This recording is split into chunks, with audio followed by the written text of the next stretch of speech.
Il-Prim Ministru Robert Abela qal li l-budget tas-sena d-dieħla se jkompli jfisser l-implementazzjoni tal-programm b'saħħtu ta' ħidma tal-Gvern bit-tema Malta flimkien, fejn qal se jkompli jwieżen lil familji u n-negozji u jindirizza wkoll il-prijoritajiet ġodda.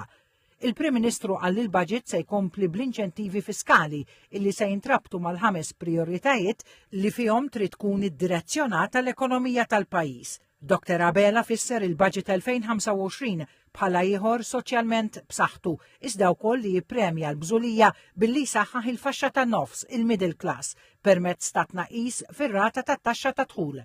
Il-Prim Ministru Abela qal li l-prinċipju ewlieni tal-kwalità tal-ħajja huwa s-sisin tal-budget li ġej, fejn il-Gvern irid mhux biss jinċentiva, jissussidja u joffri dħul aħjar għall-familja, iżda dak kollu ta' benefiċċju għan-nies irid jitgawda min-nies fit-tranquillità.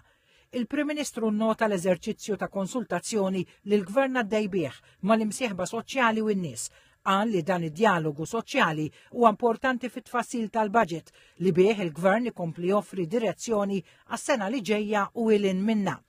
Il-Prim Ministru spjega kif minkejja sfidi internazzjonali l-ekonomija Maltija hija waħda b'saħħitha u reżiljenti u l-esperti llum qed jiċċertifikaw tkabbir ekonomiku akbar minn dak previst fl-aħħar xhur.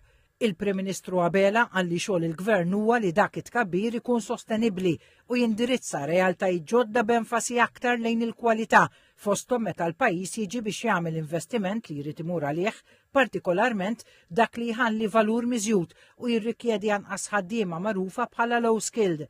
Il-Prim Ministru Abela spjega wkoll kif oqsma bħall-ambjent, l-infrastruttura, is-saħħa u l-edukazzjoni se jibqgħu kruċjali fl-investiment kapitali li se jkun qed jagħmel il-Gvern fil-budget li ġej. Dan kompla l-Prim Ministru fil-waqt li l-qagħda fiskali se tkompli tissaħħaħ b'investimenta li wimmirat.